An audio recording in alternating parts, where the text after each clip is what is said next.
You play in our team for 3 years. It's impossible to think that you go to... You're not even going to Real Madrid. I don't know. I'm just saying this. Manchester City winning the Champions League. But Newcastle. What? Hey guys, and welcome back. I hope everyone is doing alright today. I'm certainly feeling the heat out today in Newcastle. The sun is beaming, and Newcastle is also feeling the heat on the media side of things, especially over in Italy. And that's one of the main topics in this video today, is about the Italian media and how it's been reported over there that Sandro Tonali is in tears of joining Newcastle United. He does not want to leave AC Milan, but AC Milan has forced him out of the football club due to how much money Newcastle's put on the table.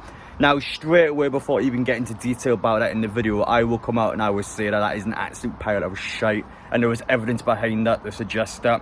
The fact that Italian media came out with this, especially, is just damage control. It's a case where they're trying to reflect the fact that Tonali is obviously interested in joining the Premier League team. It's the fact that they've lost one of the major stars over in Italy, and they're trying to blame up towards its ownership more than the fact that this player wanted to join Newcastle. We'll explain more detail about how that is a load of crap. But as well as that, East Stand extension. What? Am I hearing that correctly? An actual St James's Park extension on the East Stand, the stand that was deemed the most impossible. What is going on here? So we're getting into a bit of detail about that as well. Of course, got our transfer rumours popping up. But there's plenty to talk about today. I can't really get into it. But anyway, guys, if you're new around here and you like what you're watching, we are just about 100 subscribers away now from 45,000. Wow, 45,000 is a lot of people. So if you're new around here and you haven't subscribed yet, make sure you get down there, do so. There are daily uploads on the channel at the minute. We've got plenty to get into. I mean, pre-season starts in a couple of weeks' time, just to remind you as well. But more transfers, of course. We've got the Tonali actually coming to Newcastle probably towards the end of next week, I think, due to the fact that he's still away on international duty with the Italian under-21s. So I think, obviously, we're doing our first part of the medical over there now, and I think towards the back end of next week, that's when he'll come in and do the second part. To my understanding anyway, but might be earlier, might be later. We'll wait and see. But the point is, though, that deal is through the door. But that's about it, really. If you guys have any thoughts or opinions on this video, make sure to let me know down in the comments section. I'll get back to as many as I can. But without further ado, let's get straight into it. I wanted to start this video off by talking about the expansion at St James's Park and how ambitious the ownership actually is in this stadium side of things. So, of course, Newcastle have a major issue at the minute being that you've got 52,000 seats at St James's Park, but yet you've got a season ticket waiting list of around 40,000, so you can more or less double the stadium capacity. Now, that's a problem for a football club, not only in the sense that you want to get fans inside the stadium, but it's also a detriment to your financial gain. Newcastle are earning less money because of the fact we can't get more people in the ground, so it's important for us to extend as soon as possible, so not only more people can attend the games, so the club in a business sense can also earn more money. And Newcastle are trying their best to do that, and it's been discussed by the Times yesterday in an exclusive article that Newcastle are actually looking to expand on the East Stand, which is extremely ambitious considering the fact of all the complications we have at the East Stand. The fact there's grade 2 listed buildings behind the stand, it's just a nightmare. You got the skyline issues as well. It's one of these ones where Newcastle we've got to have the best architects in the world, and thankfully there's no financial fair play laws of architects, anything like that, so Newcastle can spend all the money at once and get that stadium sorted out. And that's something that Newcastle will focus on. I know short term, behind the Gallagher land, so of course we bought the land back after Mike Ashley had sorted. We now have a fan zone which is going to be on a short-term basis. Not too sure when I get built, we will have a fan zone there. It's a good opportunity when Newcastle to globalise themselves a bit more. So for tourists coming to St James's Park, fans that can't get tickets to the game, you can still engage with a football club even on a match day when you can't go inside the ground. But it's smart from the club. I think it's a good move. I've done the fan zone actually over at Box Park for the Wembley game. It's amazing seeing the club legends interact with the fans and engage in such a natural way. I would say it's one of these ones where the people there actually enjoy speaking to the fans, which is great. And that's something that Newcastle are targeting on. But long term, I fully expect them to also expand the Gallagher end.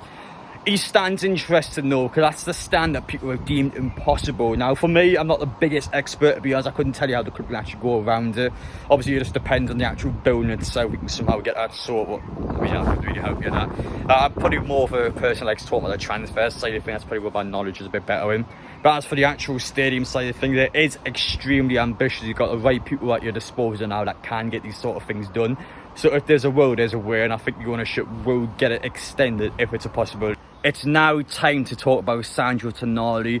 I wasn't wanting to spend loads of time in this video talking about this topic, but due to the fact that it's been spun in a negative way from the Italian media side of things, I just wanted to come out, digest it and expose it for the shite that it is. That's what this topic is. It's a load of crap.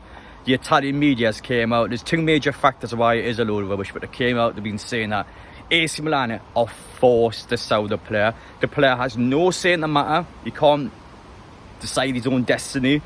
AC has said no matter what happens, he has to accept it whether he likes it or not. And Tonali's been crying about it. He doesn't want to make the move, but ultimately he is forced to join Newcastle. Now, there's two main reasons of why that would not happen. The first one being is actually on the player terms side of things, so it actually exposes the story straight away. So if you guys remember correctly, the actual time when it came out, Newcastle went in for Tonali when the player actually accepted the contract. It's within the space of 24 hours. So the player wasn't wanting to join Newcastle. The player was desperate to stay at AC Milan. He didn't want to join Newcastle at all. He just wouldn't accept the contract. I mean, why would the player accept the contract? It's rubbish, really. Obviously, the player's happy to join the football club. He's getting paid more than double his current wage at AC. So it's a case where the player... It's not like the player's getting mugged off here. The player's getting a lot of money for it. He clearly wants to join Newcastle. He would not accept the contract if he doesn't want to join. It's that simple. Whether he's here for the money, whether he's here for the Champions League football, whatever it may be, he's accepted the contract and he wants to join Newcastle. And secondly, and most importantly, it's the Newcastle United side of things. There is no way in hell Newcastle United will pay £60 million for a player if that individual player did not want to join the football club. If Newcastle had found out that Tonali was upset, he didn't want to make the move at all, they would walk away straight away. There's absolutely no way the likes of Amanda Murdad, Dan Ashworth on the transfer side of things, if they knew that Sandro Tonali did not want to join the football club or did not want to leave AC Milan, they wouldn't sign him. They would have walked away straight away. It's an absolute pile of shite from the media to come out and say that Newcastle have signed the player that doesn't want to be here. It's rubbish. It's absolutely rubbish. It's simple damage control in the Italian media. I've seen a lot of this with Sven Botman. It's always this negative spin. Sven Botman, he doesn't want to play for Newcastle. He wanted to be at AC. Newcastle managed to get the deal done, but he'd rather play for AC. It's a load of rubbish. He's had a great time at Newcastle. He's in the top four. It's one of these ones for the Italian media. It's bitter, it's negative, it's jealous. They'll take that proper shot to Newcastle because, of course, Newcastle compared to AC Milan is tiny compared to AC Milan, to be honest.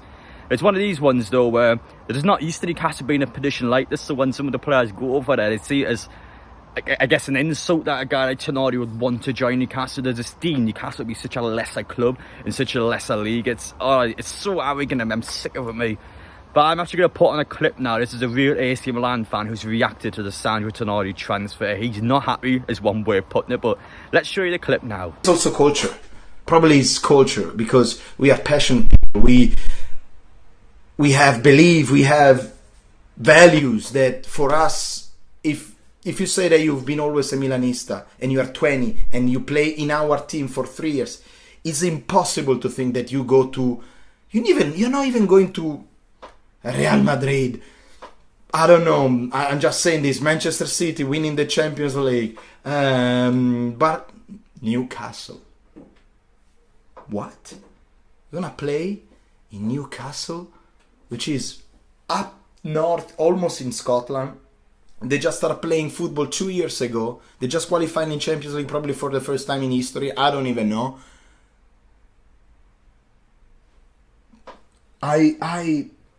I don't understand, man.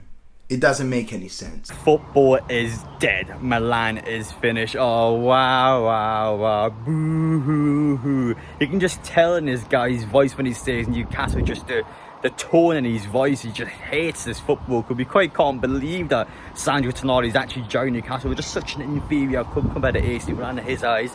It's one of these ones where I think people need to be humbled somewhat when it comes to Newcastle. I know in recent years we haven't done too well in the Mike Ashley, but 20 years ago we were a regular Champions League team.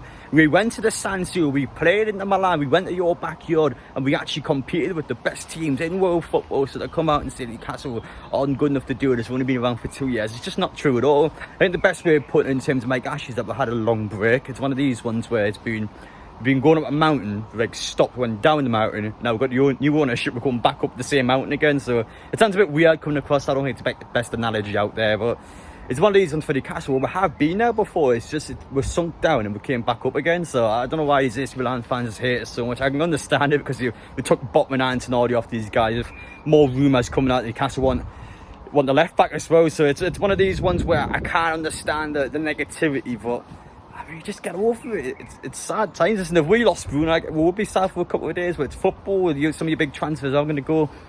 You're getting a lot of money for Tonali, and I'm sure that AC Milan, hopefully anyway, in your perspective, you'll go and reinvest that money. But for Newcastle, we've got a good deal here. We've got a lot of money to spend, and Newcastle is a team that will be knocking on the door now. So there's negativity in this. I guess this fact that Newcastle is not a big club, I don't really get it. And finally, before we wrap up this video today, we're going to talk about a couple of transfer links that have popped out on social media. Mostly just rumours for now, but it's always good to get them addressed across, just in case you guys say a little bit more about it. And all of a sudden, out the next couple of days, as you see in the likes of Tonali, it can pop up on social media. So it's best to get through them. We start off with David Hanko. So this is the current Feyenoord centre-half. It is believed by the media that Newcastle has in fact got this player on their shortlist. So it's a case that the club is looking at him. If they think it's possible, they think you get a good deal out of him, they're going for the player. Now, someone I know absolutely nothing about. I don't have a clue about Feyenoord. I don't watch Dutch football. But I think Newcastle definitely are going to target the centre-half. You've got to remember our centre-halves this season. Of course, Botman's been class. Shaw's been great as well alongside him. But this is a player that is constantly nagging with an injury. He's getting older now. He's in his 30s. He's a player that had a class season. Definitely his best year at Newcastle. But I still want another centre-half, and it's probably best to get someone younger in who can graduate over the next year or so and start getting that prominent role a bit more, because Shaw is a player that I think will pick up injuries. The player's going to get older, so his pace will go down a bit. It's one of these ones where I think Newcastle would be wise to sign a centre-half now, not necessarily to start over Shaw, but somebody there constantly knocking on the door, so if Shaw gets injured or he has a bad game, whatever, you can kind of bring him in. Of course, now with Newcastle going for a left back as well, it's entirely possible that we could get Dan Burn back into a centre half where he's more natural in. But it's one of these ones where I do expect Newcastle to get either a left back, centre half, if not both. They're definitely going to target those two areas going into this season. And secondly, we've got the Juventus striker now, Popnik Vlahovic, another Serie A player. Now, this one hasn't came out by a most reliable source, which is the reason why I don't want to mention it too much in the video. But it's someone I thought would mention it anyway, because Newcastle do seem to be going for the Italian side of things due to how cheap the players are. Newcastle have already been confirmed in the media that we're going after Hernandez as well. We're going after plenty of players down there. So it's one of them ones where Newcastle are going to target the Italian side of things. I think Newcastle are smart about it. Again, Tonali, £60 million, that's all right, you know. There's a lot of money, but I think for what you're getting, it's probably worth the money. So I think Newcastle have been well in picking the leagues correctly, and I think Newcastle are going to be targeting that league a bit more. Whether this one's true or not, it's another question, but Vlahovic is so good. One of the best strikers in the world. I can't just stress how good this guy is, but I probably, again, I mean, I did say it's for Tonali to be fair, but I think on paper probably is an unrealistic signing, so we'll see what happens. But anyway, guys, I am so hot out here. I'm going to have to take a break and get some water down this because it's boiling. But I wish you all the best. You take care now. Let me know your thoughts down in the comment section. I'll see you all in the next one.